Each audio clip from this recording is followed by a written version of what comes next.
اللہ کے نیک اور مقرب بندوں کا قرب کس کو نصیب ہوتا ہے؟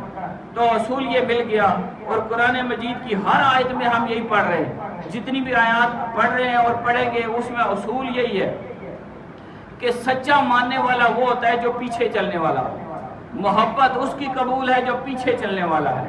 اور یہاں حضرت ابراہیم علیہ السلام کی ذات کو سامنے رکھ کے یہودیوں عیسائیوں کو پیغام ملا، اور ان کے ذریعے ہمیں بھی یہ بات پتہ چل گئی کہ قربت کسے ملتی ہے۔ اے گل مکاساں ذرا غور نال سنے، قریبی کیڑا کہلوائے گا؟ بابے رہنا منن والا کیڑا کہلواسی؟ اے بابے نہ قریبی کیڑا ہے؟ بابے حافظ نہ، بابے فضل نہ، بابے ولایت نہ، بابے شاہ صاحب نہ، میر علی شاہ نہ، بابے غلام بابا فرید نہ، بابا معین الدین چشتی نہ۔ قریبی کسا منیے؟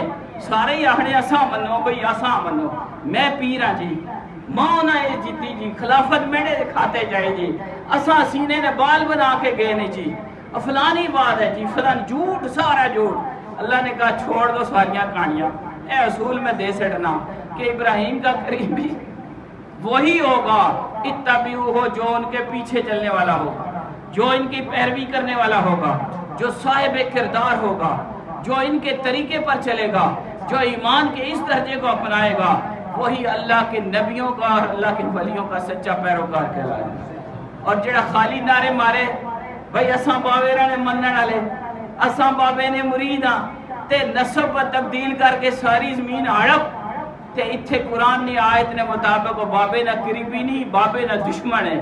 بابا تو وہ تھا جس نے اپنا جان مال کو اللہ کے نام پر قربان کیا۔ تم اگر بابے کے قریبی ہو تو آج یہ کر کے دکھا دو، میں تمہارے ہاتھ پر بیعت کر لیتا ہوں، سارا اپنا مال اللہ کے نام پر قربان کرو، میں بیعت کروں گا۔ لیکن اس کا الٹ تمہاری زندگی گزر رہی ہے۔ اور جو بھی ہم ماننے والے ہیں، اب بابا کو مانتے تو ہیں لیکن زبانی بابے نے جو ذکر کیا، اللہ کو یاد کیا، کوئی نہیں، نمازاں پڑھیاں، کوئی نہیں، اللہ نے نہ تے مال جان قربان کیتا، کوئی نہیں، تے ماں منو، تو دا مننا فلانا ٹینگا مننا، تو دا یہ مننا۔ اللہ نے طریقہ یہ دیا ہے، اگر جھوٹ بول کر تم ہمیں منواؤ تو ہم نہیں مانیں گے، اگر چکر بازی کر کے محکمہ مال کے کاغذوں میں تبدیلی کر کے منواؤ تو نہیں مانیں گے۔ عمل سے، کردار سے، اپنے کردار سے دکھاؤ کہ تم سچے اللہ کے ولیوں کے ماننے والے ہو۔ بابے نے اپنا گوشت بھی اتار دیا تھا اور مرچیں کھائی تھی، پڑیوں پہ جلا تھا اور خدا کو یاد کیا تھا، اور نام خدا پر لنگر چلا کر اپنا جان مال سب کچھ دے دیا تھا۔ تم نے تو سب کچھ ہڑپ کر کے دوسرے ملک شفٹ کر دیا۔ تمہیں کیسے پھر مان لیں؟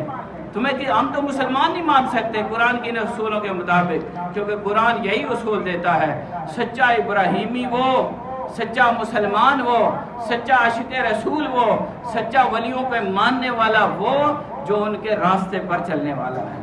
اور اگر راستے پر نہیں چلتا، زبان سے کہہ بھی دیا لا الہ، تو کیا حاصل؟ دل و نگاہ مسلمان نہیں تو کچھ بھی نہیں۔ وما علینا